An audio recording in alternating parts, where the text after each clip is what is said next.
Boa noite, irmãos e irmãs. Quero saudá-los mais uma vez em nome de Cristo. Estamos aqui para encerrar nessa noite nossos estudos no livro de Ruth. Peço que você abra sem demora a sua Bíblia. Ruth, capítulo 4, a partir do verso 13. Facinho de achar, vem do começo, chega em Josué, Juízes, Ruth. Chegou em Samuel, é porque você perdeu. Então, fica esperto, está num cantinho aí. 3 páginas, 4 páginas, dependendo da sua diagramação. Livro de Ruth, capítulo 4, verso 13 até o final do capítulo. Peço sua atenção para a leitura da palavra de Deus. Trata-se da voz do próprio Deus Criador, Redentor, falando. Assim diz o Senhor. Assim tomou Boaz a Ruth, e ela passou a ser sua mulher. Coabitou com ela, e o Senhor lhe concedeu que concebesse, e teve um filho. Então as mulheres disseram a Noemi: seja o Senhor bendito, que não deixou hoje de te dar um neto, que será teu resgatador. E seja afamado em Israel o nome deste. Ele será restaurador da tua vida, consolador da tua velhice, pois tua nora, que te ama, o deu à luz, e ela te é melhor do que 7 filhos. Noemi tomou o menino, o pôs no regaço e entrou a cuidar dele. E as vizinhas lhe deram nome, dizendo: a Noemi nasceu um filho, e lhe chamaram Obed. Este é o pai de Jessé, pai de Davi. E são estas, pois, as gerações de Perez. Perez gerou a Esrom, Esrom gerou a Rão, Rão gerou a Aminadab, Aminadab gerou a Naasson, Naasson gerou a Salmão, Salmão gerou a Boaz, Boaz gerou a Obed, Obed gerou a Jessé, e Jessé gerou a Davi. Até aqui a palavra de Deus, oremos. Obrigado, Senhor, por tão bela história e por tudo que ela implica para nossas vidas hoje. Pedimos que nesse último estudo o Senhor trate os nossos corações, o Senhor prenda a nossa atenção, apesar do cansaço da semana, e o Senhor nos alimente a alma. Em nome de Jesus. Amém. Vocês entendem que quando eu conto uma história de algo que eu fiz, eu não estou necessariamente dizendo que foi algo certo, né? Ok? Vou contar então. Temos um evento na nossa família por lado de mãe, chamado Encosta. É o encontro dos Costa, que é o nome da família da minha mãe. Então é sempre o encosta, encosta aqui, inúmeros trocadilhos, um pior que o outro. E esse evento tradicional acontece desde 95, normalmente ali pelo mês de junho, um pouquinho antes dessa época, ou às vezes é mais para frente, mas todo ano, junta a familiada toda num hotel, geralmente em Águas de Lindóia, alguma coisa dessas. Num desses primeiros encostas, estava eu e os outros primos, todos adolescentes, sem muito o que fazer. Estava frio, ninguém estava querendo encarar piscina. E aí alguém falou assim: e se a gente inventasse um rumor acerca de um tio que ninguém fala nele, o tio Aníbal? Aí aquele bando de moleque, adolescente, inventou uma história de que tinha um tio na família Costa, o tio Aníbal, e ninguém tinha coragem de falar nele, porque ele tinha feito algo muito feio, algo horrível, havia sido exilado da família. Alguns primos inventaram essa brincadeira e foram contar para os outros primos e falaram: você já ouviu falar do tio Aníbal? Tio Aníbal? Não. É, né? Pergunta lá pro vovô. Aí iam lá, perguntavam para os mais velhos, e os mais velhos: que tio Aníbal? Tá maluco? Não tem isso não. Voltavam pra gente, né? Viu? Eles não falam sobre ele.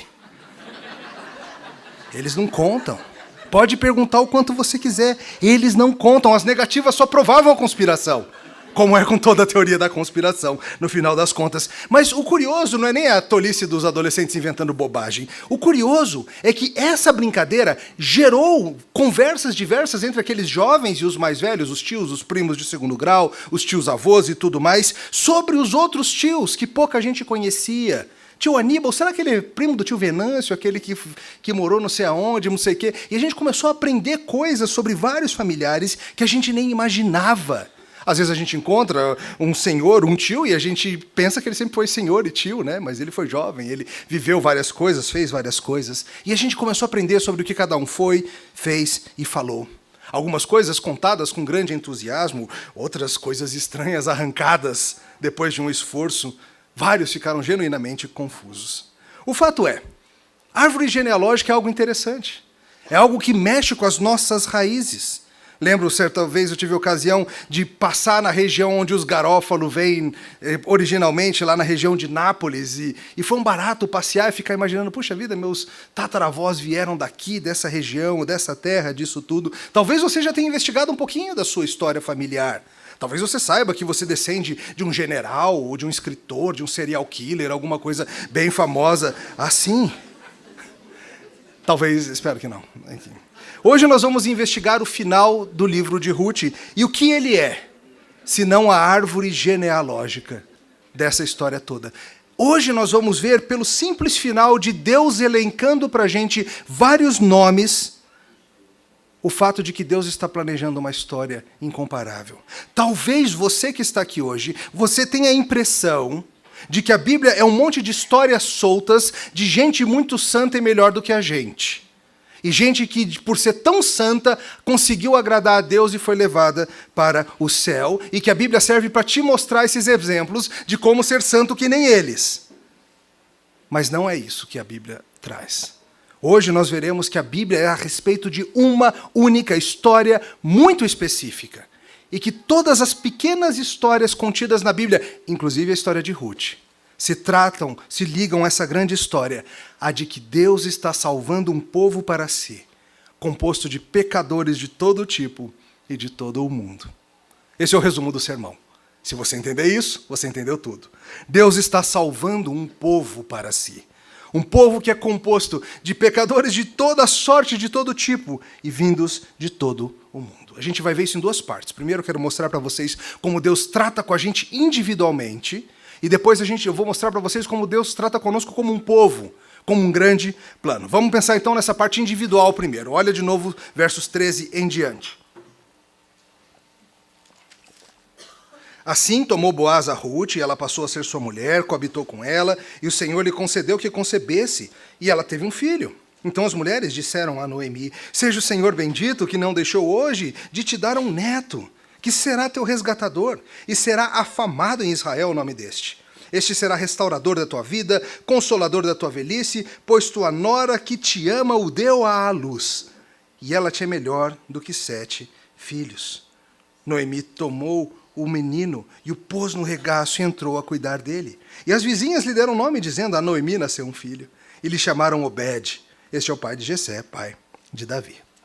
Lembrando, estamos aqui nessa história em tempos bastante difíceis. É o chamado período dos juízes, onde cada um fazia o que era certo aos seus próprios olhos. E nós estamos acompanhando de todas as grandes histórias que se passaram na época dos juízes, o Senhor Deus pensou uma história de uma família específica e criou um livro inteiro para detalhar para a gente a história desses indivíduos. Dentre todas as multidões que viviam em Israel e na região, uma família selecionada. Vimos toda a história de fome, perigos, infidelidade, o Senhor dirigindo a vida de indivíduos de uma forma ou de outra. No último estudo, hoje de manhã, nós vimos Boaz concretizando a sua promessa, a sua proposta de casar com Ruth. E agora chegou o dia. Eles se casam sem muita demora, eles se unem e logo eles fazem o que todos os casados têm o direito de fazer com grande abundância. E o Senhor os abençoa com uma daquelas coisas fofinhas que a gente chama de neném. E nós vimos as suas histórias se desenrolando. Mas agora eu preciso, para unir tudo isso, chamar a sua atenção a cada uma delas, porque eu preciso que você veja como o Senhor trata individualmente de cada um de nós, utilizando as dificuldades e facilidades da vida para lidar com cada um de nós na nossa situação. Pense em Noemi. Estamos com ela desde o início, desde o capítulo 1. Saiu seguindo seu marido, a gente não sabe o quanto ela resistiu, o quanto ela sequer podia resistir, mas o fato é que ela foi junto para a terra de Moabe, violando a palavra de Deus, foi com seu marido para uma terra pagã tentar uma vida melhor, e lá ela perdeu tudo. Perdeu a família, perdeu o marido, perdeu os filhos, perdeu o dinheiro que tinha levado, voltou vazia, voltou amarga. Ou melhor, vazia não. Voltou com Ruth. Uma mulher que jurara a própria vida a ela. Mas você lembra, né? Noemi estava incapaz de sequer perceber o que aquela mulher estava fazendo por ela. Como a gente faz? Quando a gente está todo amargurado aí na vida, a gente não nota as coisas boas que ainda temos. E ela que começou vazia e amarga, como que ela termina essa história? Veja o verso 16. ela termina de uma maneira completamente improvável à luz do primeiro capítulo. Ela termina feliz, amamentando um neném, trazendo, cuidando, dando comidinha para ele de alguma forma, cuidando de um neném que é o seu descendente. Mas mais que isso, entenda como o Senhor trabalhou o seu coração com a sua providência. Noemi está amarga no final? Se perguntasse o nome dela, seria Mara? Não, ela é Noemi novamente, ela é agradável, ela é feliz, ela foi resgatada pelo Senhor Deus de uma situação difícil financeira, mas mais importante, ela foi resgatada daquele lugar deplorável espiritualmente em que se encontrava. E agora ela é reconhecida como uma avó. Veja, ela não era avó até esse momento. Nos 2 casamentos dos seus filhos, a gente não sabe exatamente quanto tempo durou o casamento, eles ficaram 10 anos lá, mas a gente não sabe quanto disso foi casado exatamente. O fato é, nenhum dos 2 casamentos gerou filhos, mas agora ela carrega o seu neto. E pelo jeito não larga, né? Leva para casa, leva para cima e para baixo. E ela poderia dizer felizmente o Salmo 126, quando o Senhor restaurou a nossa sorte. Ficamos como quem sonha. É ela aqui. Talvez você esteja perguntando, peraí, pastor. Como assim seu descendente? Esse neném não tem sangue de Noemi. Tem? Não. Ele é filho de Boaz com Ruth. Mas entenda, por casamento, pela união pactual, ele é sim seu descendente, mesmo que ele não tenha o seu sangue. Nós, cristãos, muitas vezes somos confusos com a ideia de adoção. Nós temos a tolice trazida por esse mundo, a ideia errada de que alguém só é filho de verdade se ele tiver o mesmo DNA. Mas veja, ele é neto de Noemi, mesmo ele não tendo o DNA ou o sangue de Noemi, porque ele foi trazido, porque Ruth se tornou sua filha, então esse neném se torna seu neto. Entenda, queridos, a Bíblia fala muito sobre adoção. Levaria um estudo inteiro para a gente tratar de tudo que está envolvido aí. Mas lembre-se que a Bíblia insiste que nós que estamos em Cristo somos também filhos adotivos. Nós recebemos em Cristo, que é o Filho unigênito do Pai, nós nos juntamos a Ele. E assim nós também somos filhos, e não somos filhos de segunda classe.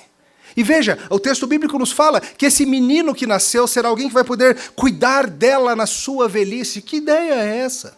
É interessante que séculos depois, quando Paulo escreve a Timóteo, lá na primeira carta, capítulo 5, ele insiste na responsabilidade que as famílias têm de cuidar das viúvas. A igreja deve cuidar daquelas que são viúvas de verdade, ou seja, o que ele quer dizer é aquelas que não têm ninguém da família para amparar. Mas as viúvas que têm família devem ser cuidadas pelas famílias. E veja que nasceu um neném que, por certo, vai cuidar deles todos quando chegar a hora. Mas veja como o Senhor tratou o coração dessa mulher. Sem ter perdido seus 2 filhos de maneira trágica. Ela nunca teria conhecido a bênção de voltar. Ela nunca teria conhecido a bênção de ter Ruth, melhor do que 7 filhos. Se Malom e Quilion tivessem vivido a idade adulta, provavelmente Noemi teria morrido longe, distante, lá na terra de Moabe. Mas foi justamente o fato de que eles morreram, essa dor incomparável de perder um filho, 2, que fez com que ela voltasse e abrisse o caminho para o Senhor abençoá-la. Queridos, a teia da providência do Senhor, ela é complexa. A gente não vai entender tudo. Mas esse livro nos mostra alguma dessas coisas. Noemi agora vê. Ela percebe que o Senhor cuidou dela o tempo todo. Não foi apenas agora no final. Sempre o Senhor esteve dirigindo-a. Há uma ideia errada na cabeça de muitos do povo de Deus, de que Deus só tem acesso à nossa vida se a gente abrir o coração para Ele primeiro, como se nós conseguíssemos ser imunes a Deus. Mas não é esse o Deus que a Bíblia mostra. Eis um Deus que estava trabalhando a vida de Noemi muito antes dela perceber. Muito antes dela se dar conta. Muito antes dela, por assim dizer, abrir o coração. Quando ela era amarga, quando ela sofria, quando ela estava em rebeldia, o Senhor estava guiando a sua vida assim mesmo. Ele já vinha mexendo, puxando, moldando. Ela que não sabia. Mas o Senhor já cuidava de Noemi. Queridos, a Bíblia indica um Deus que microgerencia o universo. Não se trata de um Deus distante que se preocupa apenas com as coisas grandes do universo. Às vezes, pessoas querem orar por coisas pequenininhas do cotidiano e alguém vem e repreende e fala assim, não, vai ficar orando por essas besteiras? Você acha que Deus não tem nada mais importante para se preocupar, não? Mas espera aí, a Bíblia não me fala que não cai um pássaro sem que ele saiba e comande? A Bíblia não fala que ele sabe quantos fios tem nessa cabeça? A Bíblia fala, queridos, que o mesmo Deus que rege as estrelas e sabe o nome delas, cuida de senhoras amargas e planeja as circunstâncias para que elas deixem de ser assim. Nós vemos em todas as Escrituras Deus cuidando de coisas simples e pequenas e ordinárias, como uma simples viúva de coração amargo, assim como Ele cuida de aves e flores e de tudo mais. Veja Noemi como um claro exemplo da parábola da ovelha perdida. O Senhor indo buscar uma das suas ovelhas, que estava longe, Ele trouxe de volta, não só longe fisicamente, mas longe também espiritualmente. Veja o Senhor cuidando de Noemi. E veja também outro exemplo, outra personagem que dá o nome ao livro, Ruth. Como o Senhor traçou os planos da vida dessa mulher também. Alguém que nasceu fora do pacto. Alguém que não tinha, por nascença, os direitos de pertencer à família do povo de Deus. Mas que acaba se casando com um homem de Israel, porque o pai desse homem de Israel havia agido de maneira rebelde contra Deus e saído da sua terra. De alguma forma, a gente não sabe se ensinada por Elimeleque, por seu marido, por Noemi, a gente não sabe, mas ela tornou-se uma crente verdadeira no Deus de Israel. O Senhor Deus, por certo, abriu o seu coração para que ela cresce. Ela se torna viúva e, por certo, foi muito doloroso. E ela decide voltar, viúva, pobre estrangeira, e ir morar na terra de Judá, prometendo em amor hesed, em amor pactual, que ela cuidaria da sua sogra, custasse o que custasse. Ela volta vazia, ela volta sem nada. Noemi acha que está voltando vazia, mas quem está voltando vazia é Ruth. Ou melhor, voltando com a fé no Deus de Israel. E é tudo o que ela precisa. E como que ela termina essa história? Casada com Boaz, um varão valoroso, reconhecida na cidade toda por sua piedade, uma mulher virtuosa. Perceba, Deus utilizou a fome em Belém, o pecado de Elimeleque, a morte de Malom, para atrair Ruth para Belém e para si mesmo, para que ela se casasse com Boaz e se tornasse uma antecedente do próprio rei Davi.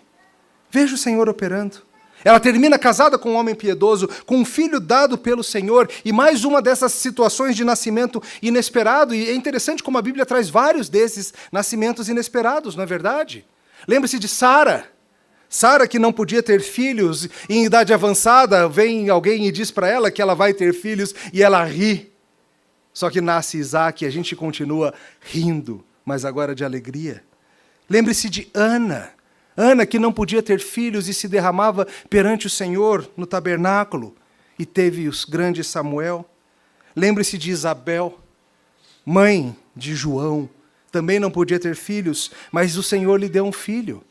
E esse João foi decapitado por amor ao seu Senhor, que também era seu primo. E veja Ruth, casada por muitos anos, sem ter filho, viúva em terra distante, mas tem, agora pela graça do Senhor. E claro, se você quer falar em nascimentos improváveis, você tem que pensar no mais improvável de todo. Será que é possível que uma mulher tenha um filho sendo ainda uma virgem? O Senhor está operando, queridos. E o grande nascimento de todos os tempos foi precisamente quando o Espírito Santo de Deus veio sobre Maria e colocou ali Deus o Filho em forma humana. Ruth experimenta o cuidado do Senhor de forma plena. Mas veja quem também experimenta o cuidado do Senhor de forma plena nessa história, Boaz. Boaz é o Goel, a figura que aponta mais claramente nesse livro para Jesus Cristo, isso está muito claro. Mas veja se Ruth também não nos lembra acerca de Jesus. Ela é quem se sacrifica pelo bem-estar de Noemi, ela está disposta a enterrar seu próprio caminho para o bem daquela que não merece o seu amor. Como Jesus fez por nós. A cidade reconhece o valor de Ruth, dizendo ser ela melhor que 7 filhos. Ela é celebrada no livro mais do que o próprio Boaz. Ela é o máximo, a epítome do tal do amor Hesed. E Boaz recebe de presente do Senhor, ele que, pelo que entendemos, ainda não havia se casado, recebe do Senhor uma mulher virtuosa para casar. Vem comigo para Mateus capítulo 1. Você precisa anotar uma coisa comigo.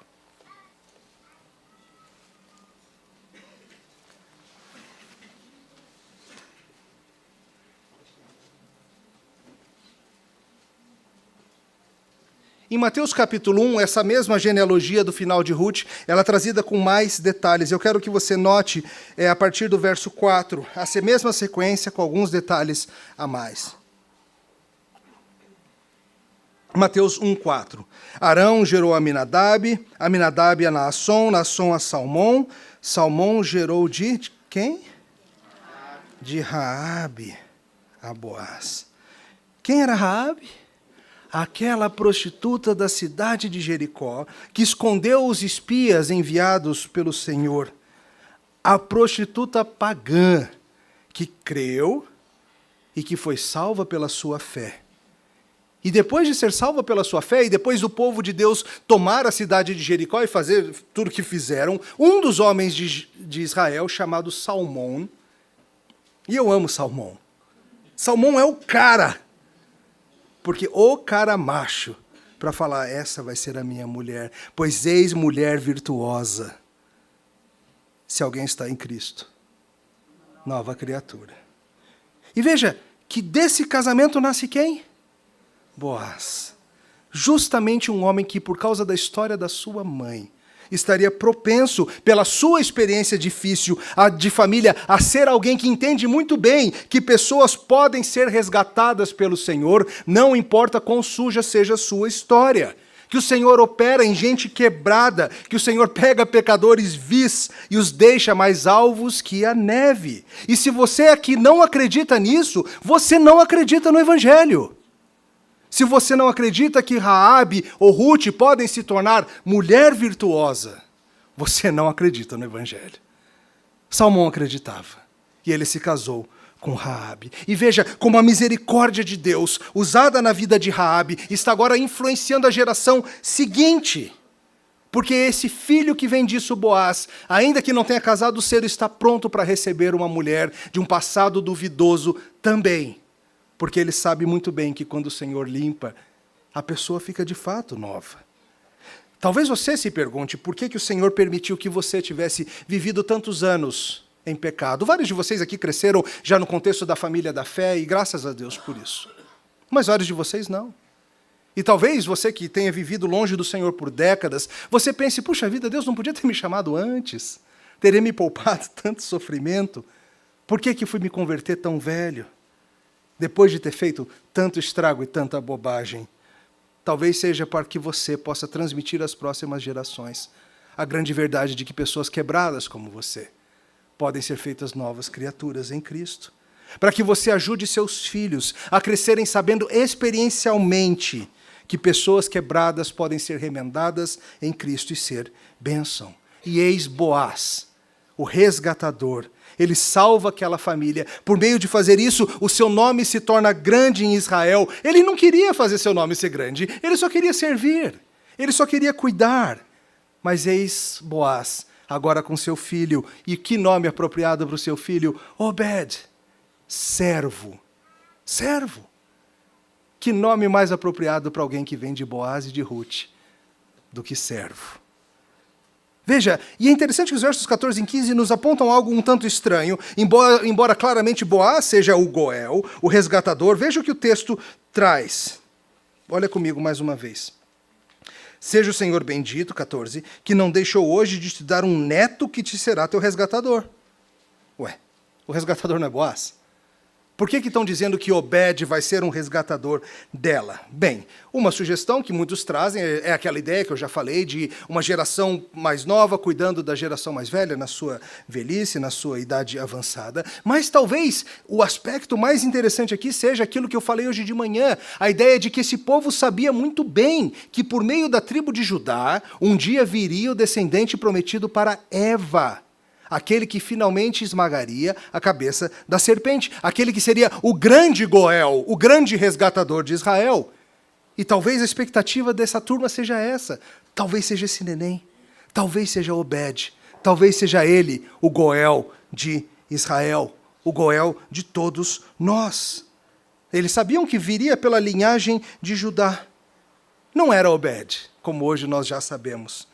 Mas Obed era um antepassado de Jesus Cristo, como fica claro lá no livro de Mateus. Ele sim, o grande Goel, também descendente de Ruth. Eu preciso que você entenda a partir de pegar a sua Bíblia agora na sua mão, exercício. Pega a sua Bíblia. Abre lá, bota um dedinho no Ruth capítulo 1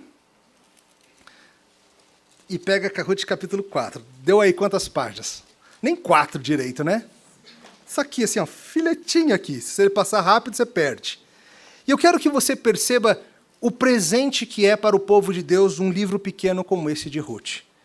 Esse pequeno livro que faz a transição entre Juízes e 1 Samuel, historicamente, é um livro que em 3 ou 4 páginas lida com a providência de Deus em tempos de fome e desespero, a sua fidelidade, o seu amor pactual em prover e cuidar do seu povo. Lida com o problema de fazer e tomar decisões sem considerar a lei do Senhor, como vimos com Elimeleque. Lida com o problema do coração pecador arrependido e amargo, que não consegue encontrar alegria no perdão e na paz de Deus, como vimos com Noemi. Lida com a questão da seriedade de fazermos votos e juramentos, exemplificados no voto de Ruth. Vimos que isso lida também com o amor pactual, recede seu custo. Lida com a história e a ideia da inclusão dos gentios no pacto, como havia sido prometido a Abraão. Esse livro curtinho lida ainda com a questão de como nós cuidaremos dos necessitados, dos pobres e dos estrangeiros entre nós, no cuidado de Boaz para com Ruth. Lida ainda com a questão da abertura étnica de todas as nações vindo a Israel. Lida ainda com a necessidade de sermos responsáveis em tudo que o Senhor nos dá a mão a fazer, mesmo sabendo que Ele é soberano sobre tudo. Lida ainda com a necessidade de descanso e proteção de Ruth e como isso aponta para a nossa necessidade de descanso e proteção em Cristo, sangue do nosso sangue, resgatador de nossas almas. Lida ainda com o custo da redenção e a escolha que todos nós temos nessa vida de tentar fazer um nome para nós mesmos ou seguir aquele que fez o seu nome grande. Tudo isso em 4 páginas das Escrituras.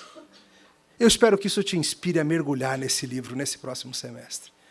Se uma mera história de uma família pensada no tempo dos Juízes, de 4 paginazinhas, pode trazer tão ricos temas e tanta informação sobre a vida e a morte, eu espero que você mergulhe na água morna da Escritura todo o semestre que vem. E entenda também que isso te ajuda a ver que a Bíblia não é uma coleção de fatos curiosos, histórias soltas. Ela é a revelação de um plano. Um plano que tem começo, meio e fim. Um plano que traz um único povo, uma única fé, um único Senhor, um único batismo. E veja, queridos, veja essa história se encaixando na grande história da redenção. Perceba que se você mergulhar nessas Escrituras como Boaz conhecia o pouco de Bíblia que ele tinha, se você for sábio nessas Escrituras, você como Boaz vai poder viver de uma maneira agradável a Deus. Talvez, ao ler a história de Boaz, você tenha pensado algo como, ai, que povo legalista, Boaz devia ter aproveitado aquele dia lá na eira, a vida é para viver. Mas veja que enorme bênção vem por meio da simples fidelidade de um homem disposto a se segurar na hora difícil. A lei do Senhor é boa, queridos, e ela restaura a alma. Boaz é esse homem maravilhoso e cuidadoso, porque o seu coração está encharcado da lei do Senhor. É isso que você, meu irmão, precisa também. Encharcar o seu coração da lei de Deus. Isso não é legalismo, isso não é arcaico, isso é vida, e vida em abundância. E eu quero que você entenda, por meio desse primeiro ponto, que você, meu irmão, minha irmã, você também está debaixo do mesmo tipo de cuidado completo que Noemi, Ruth e Boaz experimentaram. O Senhor conhece a sua solidão. O Senhor conhece sua fome, sua dor, sua doença. Ele sabe da amargura que você disfarça bem. Ele sabe do diagnóstico que você vai receber até o final do ano e você nem imagina. Ele sabe. Ele sabe do teu desejo de ter um companheiro para a vida. Ele sabe das suas dificuldades com seu cônjuge. Ele sabe dos problemas com seus filhos. Ele sabe do seu desejo de ter um filho. Deus sabe os caminhos que você andou. Deus sabe os caminhos que você andaria se Ele não tivesse te refreado. Deus sabe o teu histórico. E Deus tem orquestrado toda a tua vida e a vida dos que vieram antes. Ele tem preparado cada passo para atrair você para Ele. Vocês são indivíduos como esses, sob os cuidados de Deus. Na história deles fica claro para a gente como Deus está traçando. Na nossa história não fica, não é? A gente olha e fica confuso. Por que isso está acontecendo? Como isso vai parar? Mas eu quero que você veja o mesmo cuidado que é dado para esses homens e mulheres, é dado para todos aqueles que pertencem a Cristo. Essa era a primeira coisa para a gente lidar. A segunda e última coisa, para a gente fechar, é agora uma abertura do foco.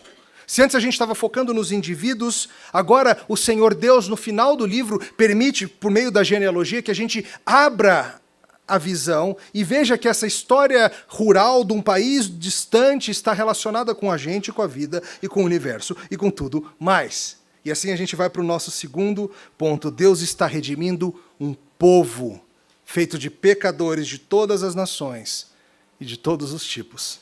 Olha de novo o final da história. 17 em diante. 18. São estas, pois, as gerações de Perez. Perez gerou a Esrom, Esrom gerou a Rão, Rão gerou a Aminadab, Aminadab gerou a Nasson, Nasson gerou a Salmão, Salmão gerou a Boaz, Boaz gerou a Obed, Obed gerou a Jessé, e Jessé gerou a Davi. Eis a árvore genealógica, eis os tios da família. E veja, queridos, que nós estamos lidando aqui com essa árvore genealógica de Davi, e aqui nós não temos todos, nós temos as gerações a partir de Perez, mas se você pegar a história desse mesmo rei Davi, antes disso você vai ver o que é essa família. Veja, quem era o pai de Perez era um homem chamado Judá, um homem violento, um homem dado a dormir com prostitutas. Mas muito antes de Judá, nós temos um homem chamado Adão, o único de nós que não tinha natureza pecadora, mas que ainda assim decidiu seguir a palavra da serpente. Depois dele, nós temos um outro ascendente de Davi, um homem chamado Noé. Noé tem o grande triunfo da fé de construir e entrar na arca. Depois que sai da arca, o que ele faz? Ele enche a cara e fica bêbado na sua tenda. É uma forma deplorável. Nós temos Abraão, o pai da fé, é certo? Que quando a coisa aperta, ele diz para Faraó, que é a esposa dele, é minha irmã aqui, ó. E Faraó pega a mulher dele e leva para o seu harém. Nós temos Jacó, que vem a se tornar Israel, mas Jacó que é nada mais, nada menos do que o grande mentiroso da família do povo de Deus, o grande traidor. Nós temos um homem chamado Moisés, por mais que seja grande, falhou em entrar na terra prometida por causa do seu pecado. Nós temos alguém como o próprio Davi, envolvido em adultério, envolvido em assassinato, e vai passando a história e nós nos encontramos com Pedro, que nega o seu Salvador. Nós nos encontramos com Paulo, assassino e perseguidor da igreja. Estes são os heróis da igreja. Um bando de tios que a gente teria vergonha de mencionar nos encontros da família. Mas esse é o nosso povo. E veja que a Bíblia traz para a gente a ideia toda de como estrangeiros e pecadores de várias nações estão sendo trazidos para essa família. Volta lá para Mateus, eu quero te mostrar mais uma coisinha lá na genealogia de Jesus, como ela completa essa aqui.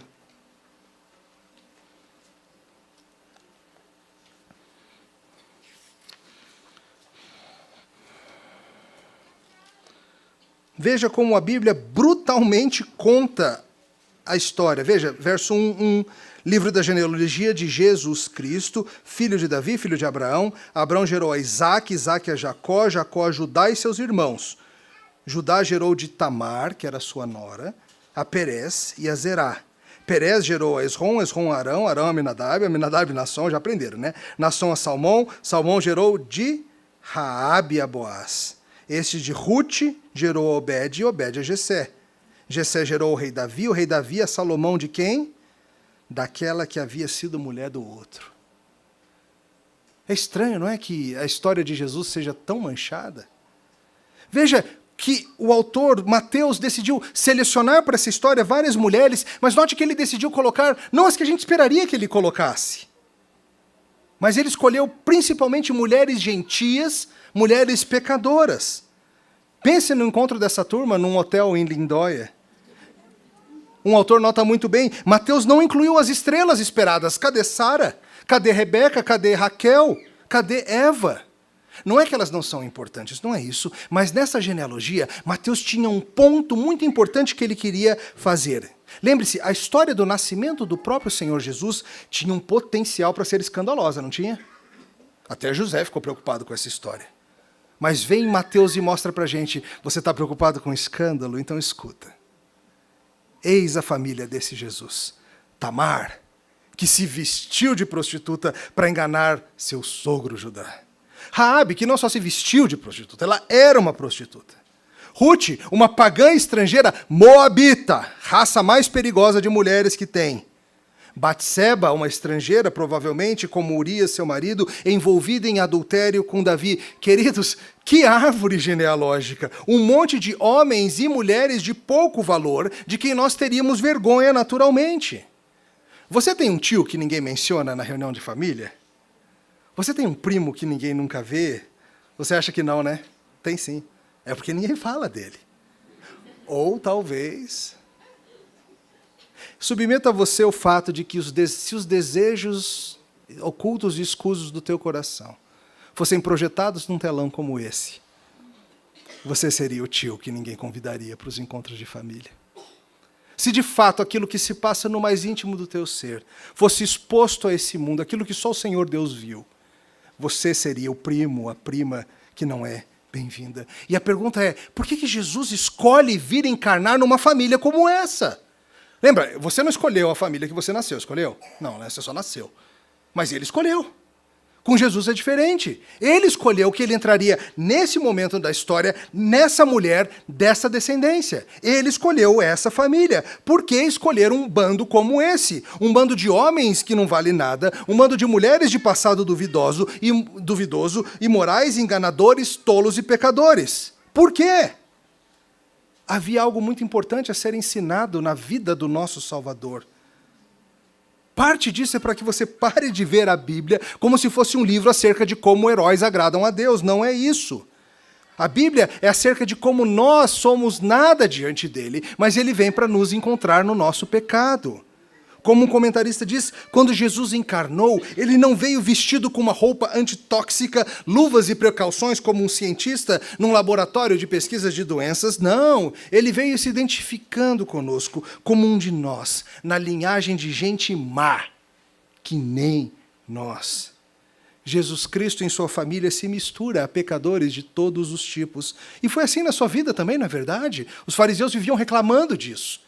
Ele fica andando com coletor de imposto, com prostituta, com pecador, com glutão, com beberrão. Esse Jesus aí, que cara esquisito. E ele insistia, foi para os doentes que eu vim. Foi para os doentes que eu vim. Ele veio para ser amigo de pecadores. Essa é a mensagem da Bíblia, meu caro.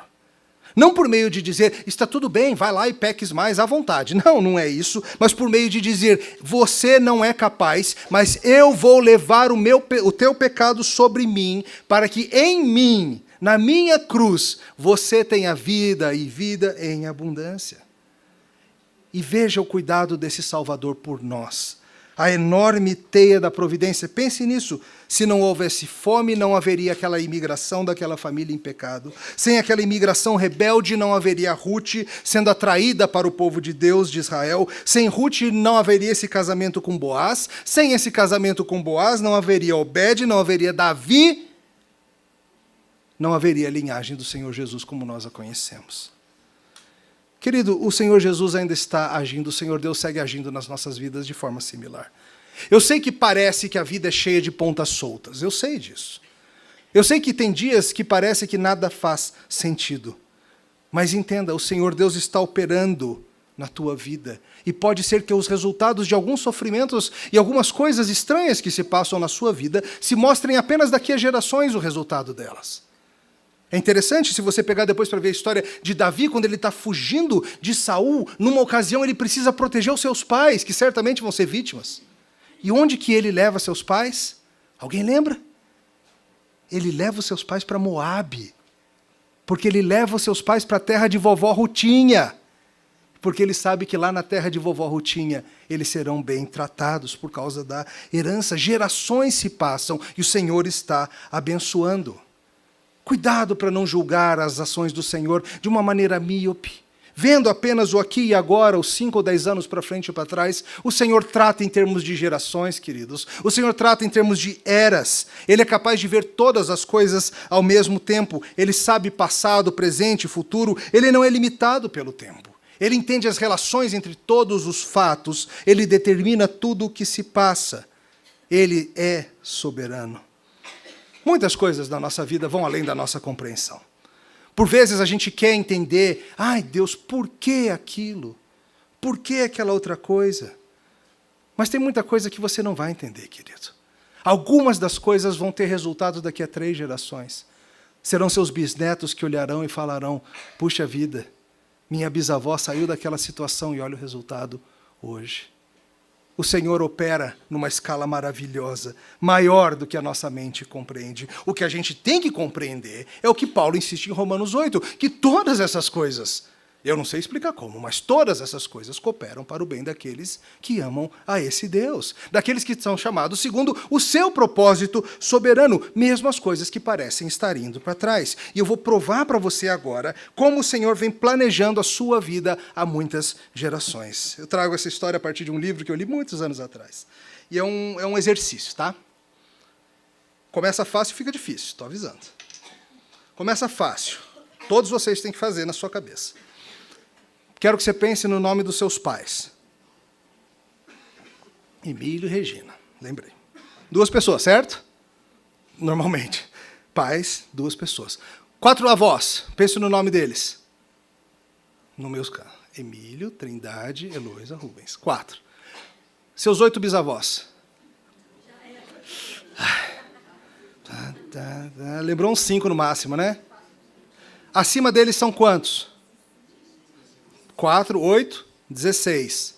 Ok, talvez você saiba um deles. Mais uma geração acima, 32. Mais uma, 64. Mais uma, 128. 256, 512, 1024, 2048. Vamos parar aqui. Você está vendo que todas essas centenas de pessoas são seus antepassados? E deixa eu te dizer o seguinte. Em todas as guerras, em todas as fomes e pestilências que já passaram por esse mundo, nenhum desses milhares de antepassados seus morreu na infância. Se um deles tivesse morrido na infância, adivinha quem não ia estar aqui hoje? Você. O Senhor preservou milhares e milhares de pessoas em vida, a ponto de crescerem e procriarem, por meio de inúmeras guerras, inúmeros acidentes, inúmeras pestilências, inúmeras fomes e desastres. E o Senhor preservou pessoas. E por causa disso você está aqui. O Senhor vem planejando a tua existência há muitas gerações. Não pense pouco disso. O Senhor lida com indivíduos, mas o Senhor lida com um povo como uma história completa. E esse livro nos mostra isso.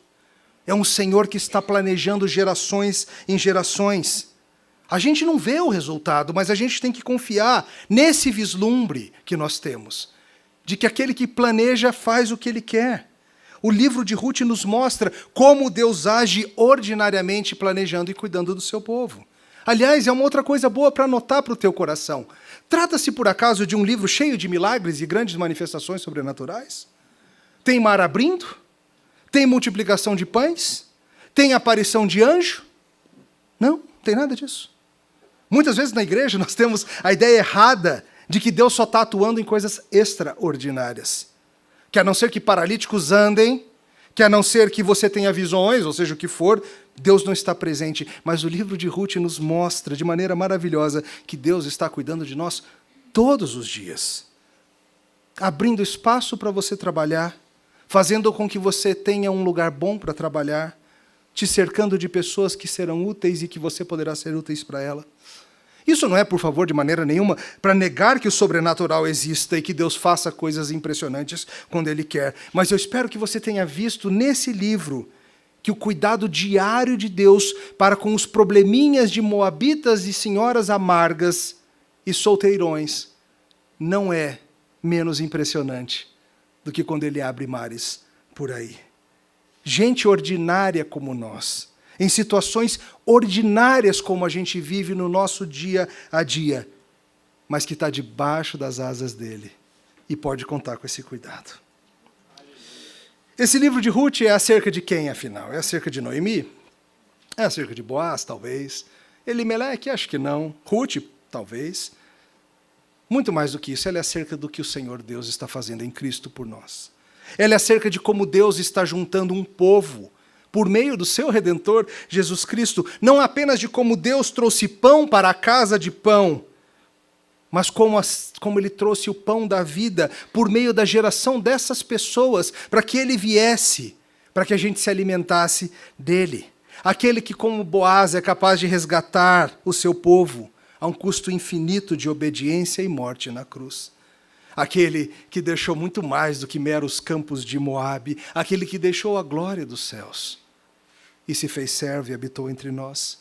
Aquele que não apenas arriscou a sua reputação por nós, mas aquele que de fato se tornou maldito na cruz do Calvário por nós. E na hora da sua dor não havia resgatador, havia? Deus meu, por que me desamparaste? Como Noemi era fisicamente, fomos nós espiritualmente, andando longe do Senhor e vazios, mas agora nós podemos ser plenos. Todos nós somos tios e tias e sobrinhas com coisas sérias para esconder, coisas que deveriam nos tirar da família.